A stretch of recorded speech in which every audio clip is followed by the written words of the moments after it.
Did Jerry hint he was sick? Springer said he wanted to retire while I'm still healthy when Judge Jerry was canned as TV star worth up to $75 million retired to Florida home before getting pancreatic cancer and dying aged 79. Jerry Springer has died aged 79, just months after being diagnosed with pancreatic cancer, his family revealed on Thursday. They asked fans to make charitable donations in his name after the TV host passed away peacefully at his home in Chicago, after his health took a turn for the worse. Tributes have flooded in for the irreplaceable talent, with his family adding, as he always said, take care of yourself and each other. Appearing to hint at his illness, Springer said during an interview last year, he wanted to retire while he was still healthy, following Universal canceling his latest show Judge Jerry. He added, I don't have to make a living. I want to enjoy life. Springer was known for hosting the smash hit, The Jerry Springer Show for 27 years. Becoming America's guilty pleasure for wild and raucous TV moments. He also had a wide-ranging political career, even becoming the mayor of Cincinnati in 1977,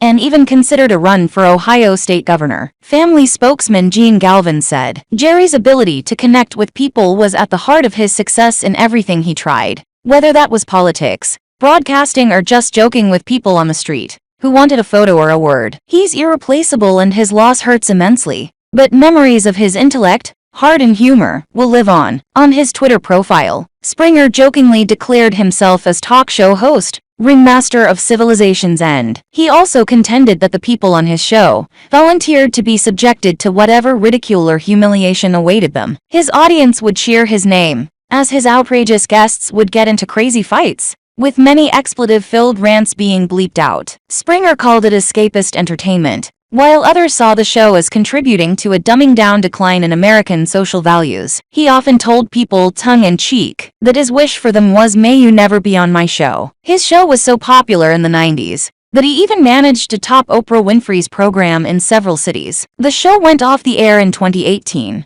but Springer then created his courtroom show, Judge Jerry, which ran for 3 seasons. After more than 4,000 episodes, the show never strayed from its core salaciousness, with some of the last episodes titled, Stripper Sex Turned Me Straight, Stop Pimpin' My Twin Sister, and Hooking Up With My Therapist. In a Too Hot for TV video released as his daily show neared 7 million viewers in the late 1990s, Springer offered a defense against disgust. Springer said, look, television does not and must not create values. It's merely a picture of all that's out there, the good, the bad, the ugly. Believe this. The politicians and companies that seek to control what each of us may watch are a far greater danger to America and our treasured freedom than any of our guests ever were or could be. His final TV appearance came on last season's The Masked Singer, performing as the Beatle to sing a Frank Sinatra classic. Springer is survived by his daughter Katie, who is deaf and blind, and sister Evelyn. David Hasselhoff paid tribute to Springer,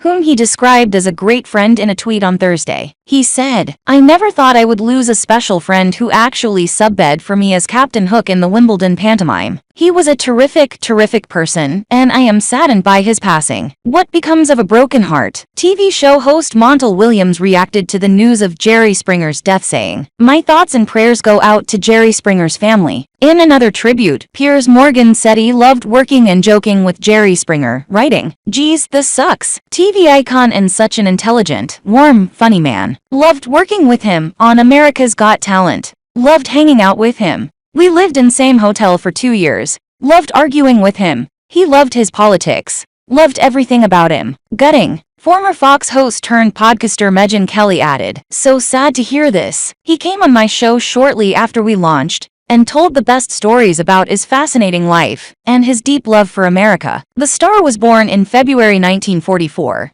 in Highgate Tube Station, London, which his parents were using as a bomb shelter. His parents, Richard and Margot, were German Jews who fled to England during the Holocaust, in which other relatives were killed in Nazi gas chambers. They arrived in the United States when he was 5 and settled in the Queensboro of New York City, where Springer got his first Yankees baseball gear on his way to becoming a lifelong fan. He studied political science at Tulane University and got a law degree from Northwestern University. Before becoming an iconic TV personality, The worldwide sensation ran a failed campaign for U.S. Congress in 1970. Springer first entered the political arena as an aide in Robert F. Kennedy's ill-fated 1968 presidential campaign. He was then elected to Cincinnati's City Council in 1971, but resigned in an abrupt move that shook the city's political community. Springer said the cause was very personal family considerations, but it was later revealed that he was paying prostitutes with personal checks, which was investigated by cops. The presenter reportedly had an interview with federal investigators over the prostitution operation,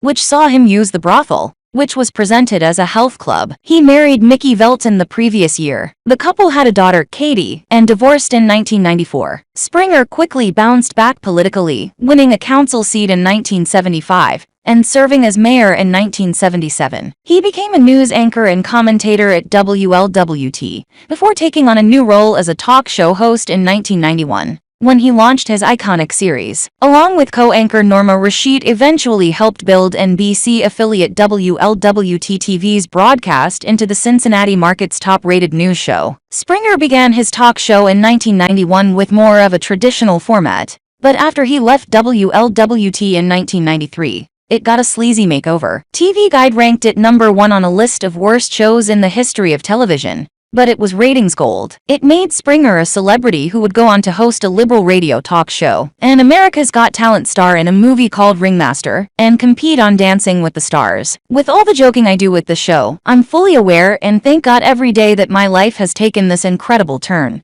because of this silly show, Springer said in 2011. He even mulled running for Ohio governor in 2003, saying he thought he could draw on non-traditional voters. Springer said, "I connect with a whole bunch of people who probably connect more to me right now than to a traditional politician." He opposed the war on Iraq and favored expanding public health care, but ultimately did not run.